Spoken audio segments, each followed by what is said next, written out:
대학교 2학년 봄이었다. 나는 인천에 살지만 학교가 수원에 있어서 버스와 전철을 타고 서울에서 다시 갈아타 수원까지 가곤 했다. 그렇게 다닌 이유는 간단했다. 버스를 타고 내리는 구터미널이 집 근처라 가까웠기 때문이다. 당연히 시간은 굉장히 오래 걸렸다. 그러다 우연히 직행버스를 타게 됐는데 정류장은 조금 멀었지만 시간이 훨씬 줄어서 점차 이용하는 빈도가 늘었다. 그래봤자 집으로 돌아오는 시간은 항상 늦었다. 전공 작업을 하다 보면 늘 막차를 타기 일쑤였기 때문이다. 여느 날과 다름없이 막차를 타고 늘 앉던 자리에 앉아 창문에 기대어 졸고 있었다. 그러다 갑자기 무언가 충돌하는 듯한 큰 소리에 나는 화들짝 놀랐다. 버스가 사고라도 났나 싶어 정신없이 주변을 두리번거렸다. 그런데 기껏해야 몇 명만이 타고 있던 버스에서 잠에서 덜 깬 듯한 아저씨 한 분만 그런 나를 이상하다는 듯 쳐다보고 있었다. 그는 이내 휴대폰으로 시선을 옮겼다. 버스는 평소같이 달리고 있었다. 큰 충돌 소리와는 달리 버스는 너무나 고요했다.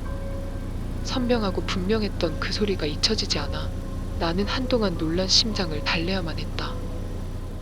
길에서 난 소린가? 그 소리가 너무 생생했기에 집으로 돌아와 사고 관련 뉴스를 검색해 볼 정도였다.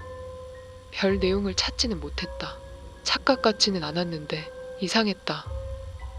그리고 며칠 뒤 어김없이 작업을 하다가 막차를 탔다. 꾸벅꾸벅 졸고 있었는데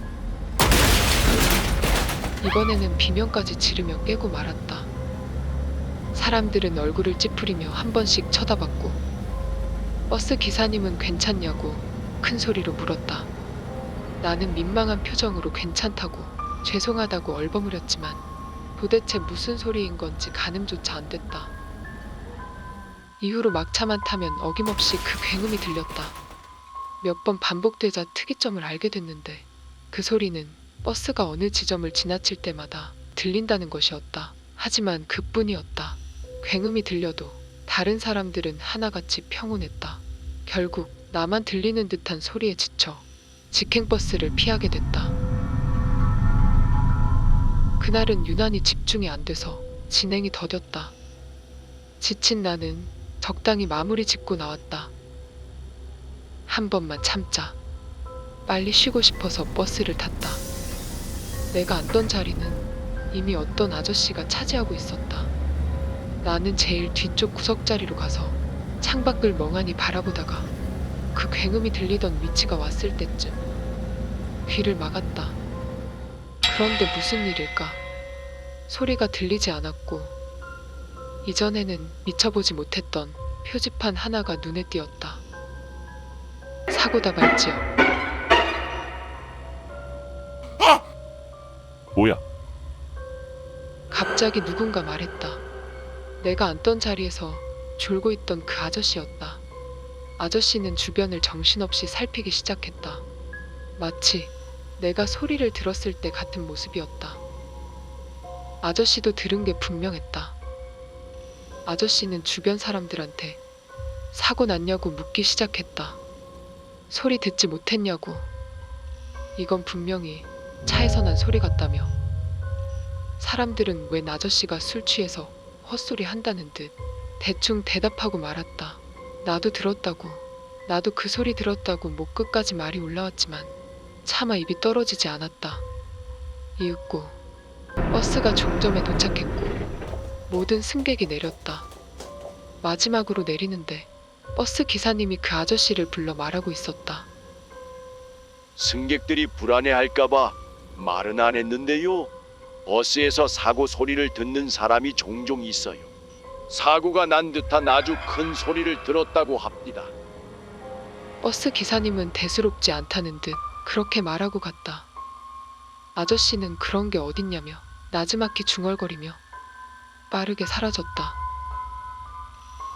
나는 나름 그 상황에 익숙해졌고 다시 직행버스를 이용하게 됐다.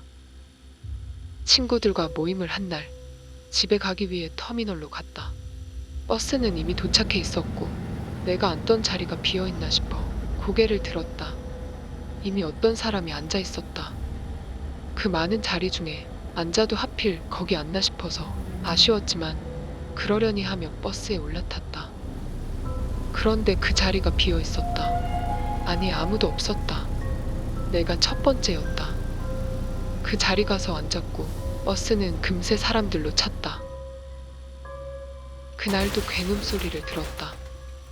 이제는 크게 놀라지 않았다. 그렇게 종점에 도착했고 버스에서 내렸다. 터미널을 나가다가 자리에 카드를 떨어뜨린 것 같아 버스로 돌아가는데 내가 앉았던 자리의 창가에 어떤 사람이 앉아있는 게 보였다. 멈칫하자 그 사람이 고개를 돌려 나를 빤히 보더니 소리라도 지르려는 듯이 천천히 입을 벌렸다. 아무래도 이제 그 소리의 정체를 알게 된 것 같다.